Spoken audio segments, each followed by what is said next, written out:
La residencia oficial del presidente, conocida como Casa Rosada, envió hace 3 días una versión revisada de la ley ómnibus a los gobernadores y a los bloques de la oposición dialoguista en el Congreso.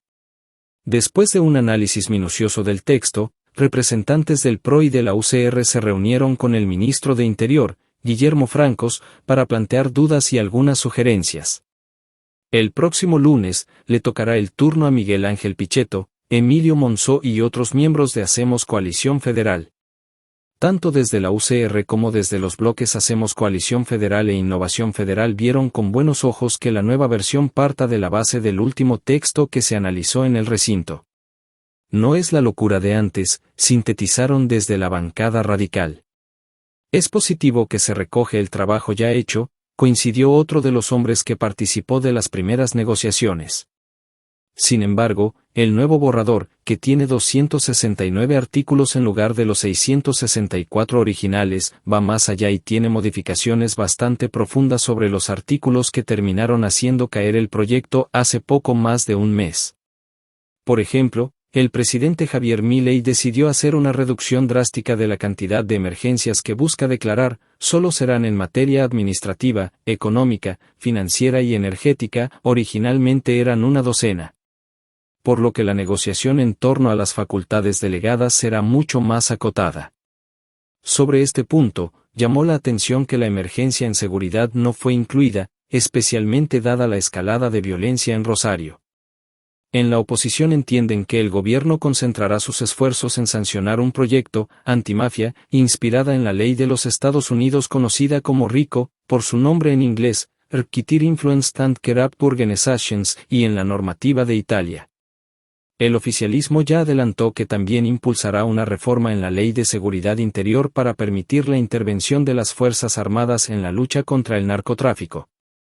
Por otro lado, en Hacemos Coalición Federal celebraron que las retenciones fueron completamente excluidas y rescataron que la lista de empresas habilitadas para ser privatizadas pasó de 40 a 3, Aerolíneas Argentinas, Enarsa y Radio y Televisión Argentina, más otras 9 en un esquema de venta parcial, AISA, Correo Oficial, Belgrano Cargas, SOFCE, Corredores Viales, Yacimientos Carboníferos de Río Turbio, Nucleoeléctrica Argentina, Banco Nación y ARSAT. Sin embargo, la postura de la UCR y de HCF había sido que cada proceso de privatización pase por separado por el Congreso. En cambio, las luces de alerta se encendieron al llegar al capítulo de la movilidad jubilatoria, que propone, al igual que en la versión que naufragó en el recinto, una actualización de los saberes en base al IPC, índice de precios del INDEC, a partir de abril, con una compensación del 10% en el primer mes para compensar el empalme entre las dos fórmulas. Los diputados radicales señalaron que esta alternativa no compensa completamente la inflación de enero. En la misma línea, desde HCF adelantaron que no se moverán del proyecto de la coalición cívica, que también actualiza por IPC pero prescribe un aumento del 20,6% que busca compensar la inflación de enero. Ese 10% de diferencia son $2.000 millones, ¿de dónde lo sacamos?, dijo un diputado libertario en la previa de la sesión que no llegó al quórum este miércoles y tenía como objetivo tratar el tema de la movilidad previsional. En su encuentro con el PRO, Cristian Ritondo ratificó ayer su apoyo general a la nueva ley de bases pero le sugirió al ministro Francos que tome el proyecto sobre jubilaciones que presentó la semana pasada por María Eugenia Vidal, que propone actualizar las jubilaciones mensualmente en base a la variación del índice de precios del INDEC, con una aplicación retroactiva a enero para evitar que los meses de mayor inflación queden por fuera del empalme. Los funcionarios de Milei prometieron tenerlo en cuenta pero no dieron respuestas definitivas sobre esa posibilidad. Respecto al nuevo impuesto a los altos ingresos, que reemplazará ganancias, el bloque amarillo pidió que se mantengan las exenciones para los policías, médicos de guardia, guarderías, y que se clarifique a quienes alcanzarán específicamente en el rubro petrolero. En la misma línea, Rodrigo de Loredo coincidió en que la reforma de la movilidad jubilatoria debe tratarse lo antes posible, incluso por separado de la ley ómnibus. Perdieron el 35% del poder adquisitivo, eso no puede esperar más. Ese fue un planteo muy puntual, reveló el diputado radical en la puerta de la Casa Rosada. Entre los puntos que siguen sin acuerdo se destacan los fondos fiduciarios, uno de los primeros artículos que salió rechazado durante el debate en el recinto y desembocó en el retiro de todo el proyecto.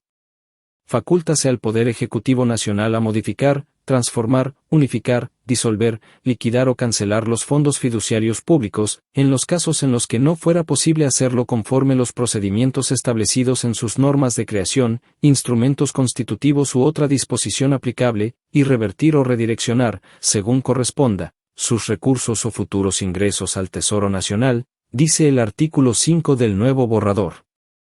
La pelea por los fondos fiduciarios se retoma, adelantaron desde el radicalismo.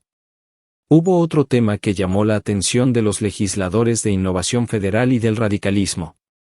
El título 7, de desregulación económica, faculta al Ejecutivo a disponer la derogación o modificación de regulaciones sobre la actividad económica privada que importen un incremento de sus costos, limiten el ejercicio de la autonomía de la voluntad o provoquen la escasez de bienes y servicios sin justificación de interés público suficiente.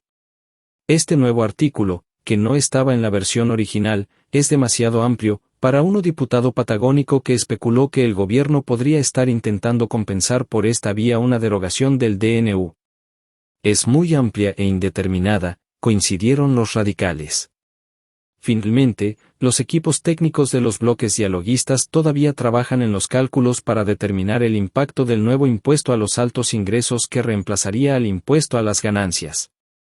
Hay que analizarlo con mucho detenimiento, explicaron, sin adelantar posición sobre este punto. Este punto será el eje central de las negociaciones entre la Casa Rosada y los gobernadores en el marco de un nuevo pacto fiscal.